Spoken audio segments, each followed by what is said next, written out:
Tema renungan firman Tuhan untuk renungan hari ini adalah fatal akibat mempercayai kebohongan yang masuk akal. Ayat Alkitab yang kita baca sesuai bacaan Sabda Bina Umat GPIB hari ini adalah dari Kejadian 3 ayat 1 sampai ayat 5 yang berbunyi sebagai berikut. Adapun ular, ialah yang paling cerdik dari segala binatang di darat yang dijadikan oleh Tuhan Allah. Ular itu berkata kepada perempuan itu, "Tentulah Allah berfirman, semua pohon dalam taman ini jangan kamu makan buahnya, bukan?" Lalu sahut perempuan itu kepada ular itu, "Buah pohon-pohonan dalam taman ini boleh kami makan. Tetapi tentang buah pohon yang ada di tengah-tengah taman, Allah berfirman, jangan kamu makan ataupun raba buah itu, nanti kamu mati." Tetapi ular itu berkata kepada perempuan itu, "Sekali-kali kamu tidak akan mati. Tetapi Allah mengetahui bahwa pada waktu kamu memakannya, matamu akan terbuka, dan kamu akan menjadi seperti Allah, tahu tentang yang baik dan yang jahat." Demikian pembacaan Alkitab. Haleluya!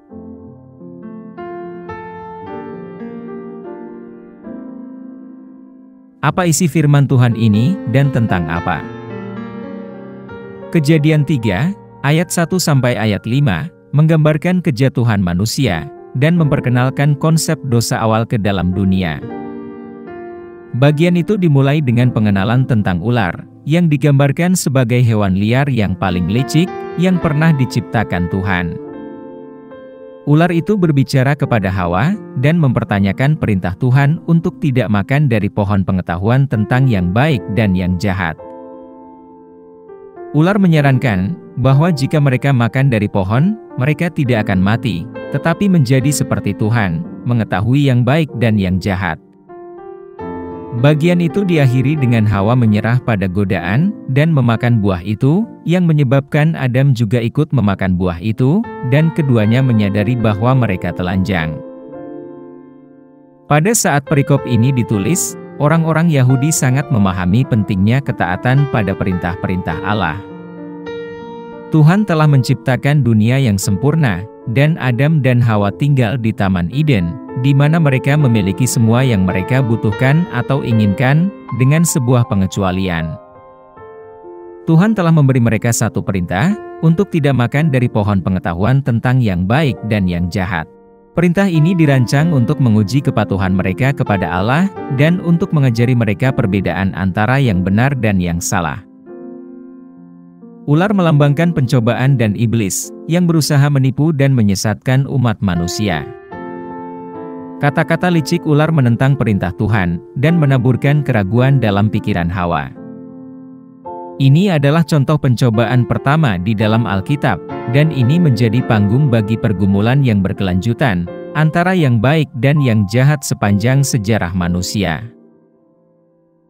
Pendapat ular, bahwa makan dari pohon akan membuat mereka seperti Tuhan, sangatlah penting, karena mengungkapkan akan adanya keinginan akan kekuatan dan pengetahuan, di luar apa yang telah diberikan Tuhan kepada mereka. Keinginan ini adalah akar dosa, dan mengarah pada ketidaktaatan pada perintah Tuhan, dan akhirnya, menjadi pemisah manusia dari Allah.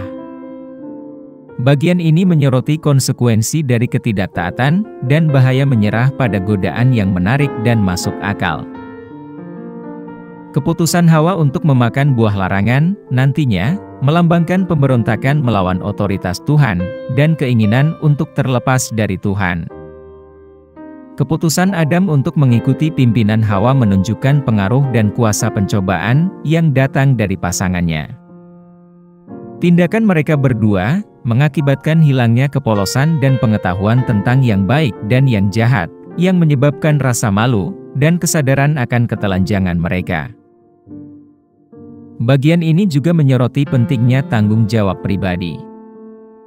Kisah ini akan berlanjut dengan Hawa mencoba menyalahkan ular, dan Adam mencoba menyalahkan Hawa, dan secara tidak langsung juga menyalahkan Tuhan, yang telah memberikan Hawa kepada Adam. Keduanya harus bertanggung jawab atas tindakan mereka, dan harus menderita akibat ketidaktaatan mereka. Kesimpulannya, Kejadian 3, ayat 1 sampai ayat 5, adalah bagian penting dalam Alkitab, yang memperkenalkan konsep dosa dan pergumulan antara yang baik dan yang jahat. Perikop itu menekankan pentingnya kepatuhan terhadap perintah-perintah Allah, bahaya menyerah pada godaan atau pencobaan, dan konsekuensi dari ketidaktaatan. Itu juga menyoroti keinginan akan kekuasaan dan pengetahuan di luar apa yang telah diberikan Tuhan, yang merupakan akar dari dosa. Bagian ini menekankan tanggung jawab pribadi dan konsekuensi dari tindakan seseorang, terlepas dari adanya pengaruh pihak lain.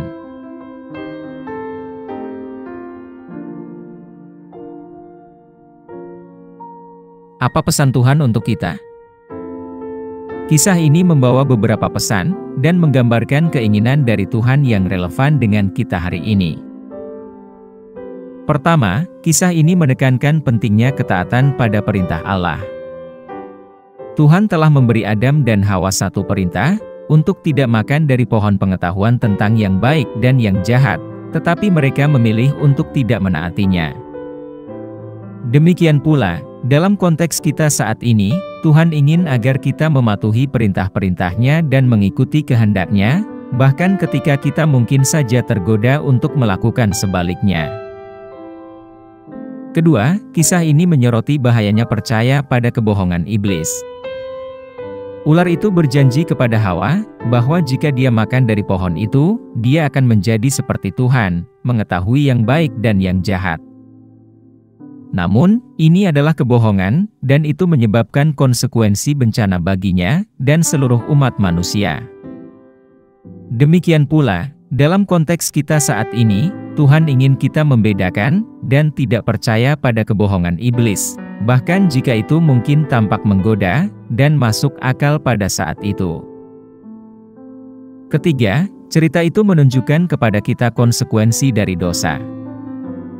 Ketidaktaatan Adam dan Hawa mengakibatkan keterpisahan mereka dari Allah dan hilangnya hubungan sempurna yang pernah mereka miliki dengan Tuhan. Demikian pula, dalam konteks kita saat ini, Tuhan ingin agar kita memahami bahwa dosa memiliki konsekuensi dan kita harus berusaha untuk menghindarinya. Keempat, cerita tersebut menekankan perlunya pertobatan dan pengampunan. Setelah makan dari pohon itu, Adam dan Hawa merasa malu dan berusaha bersembunyi dari Tuhan. Namun, Tuhan mencari mereka dan menyediakan jalan bagi mereka untuk diampuni dan dipulihkan. Demikian pula, dalam konteks kita saat ini, Tuhan ingin agar kita berpaling dari dosa dan mencari pengampunan dan pemulihan melalui Tuhan sendiri. Terakhir, kisah ini menyoroti pentingnya kerendahan hati. Ular mencobai Hawa dengan janji untuk menjadi seperti Tuhan, tetapi pada kenyataannya, hal itu menyebabkan kejatuhannya. Demikian pula, dalam konteks kita saat ini, Tuhan ingin kita mengenali keterbatasan dan kelemahan kita, dan oleh karenanya, kita harus selalu mengandalkan Tuhan, untuk mendapatkan kekuatan dan bimbingan.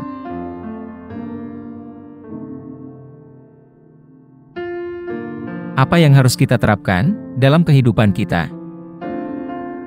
Kita harus percaya pada rencana Tuhan untuk hidup kita, dan memiliki keyakinan bahwa Tuhan lebih mengetahui apa yang terbaik untuk kita.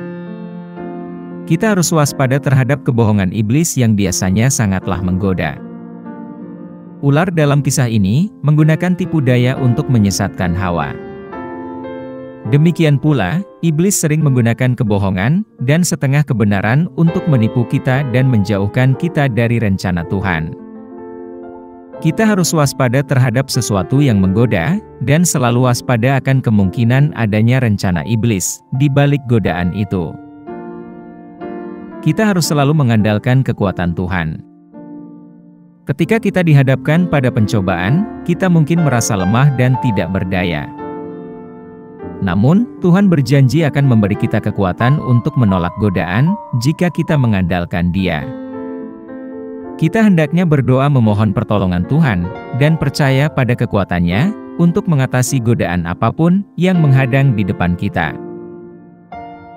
Kita harus ingat akan adanya akibat fatal dari dosa.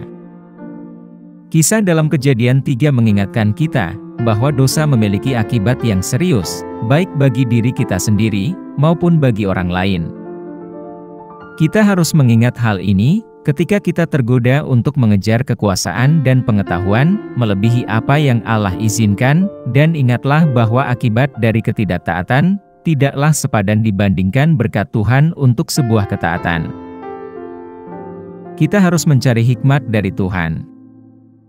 Alih-alih mencari pengetahuan dan kekuatan dari dunia, kita harus mencari hikmat yang dari Tuhan saja.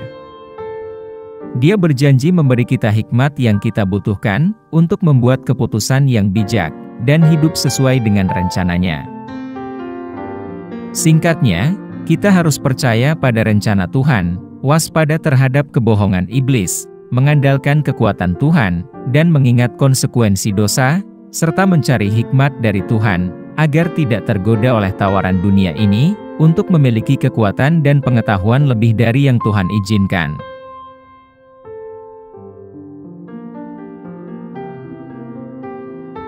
Doa hari ini.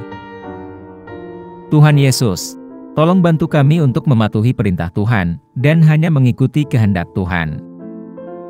Beri kami hikmat untuk mengenali kebohongan iblis, dan kemampuan untuk menahan godaan, khususnya untuk memiliki kuasa dan pengetahuan yang tidak diperkenan Tuhan, yang dapat membuat kami lepas dari ketergantungan kepada Tuhan.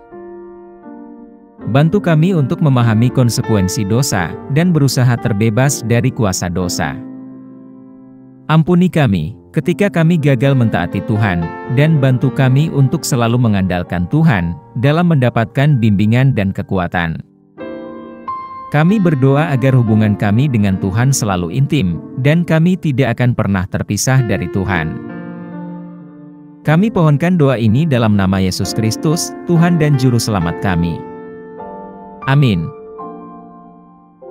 Kiranya Tuhan menguatkan kita, dan kasih karunia Tuhan Yesus menyertai kita.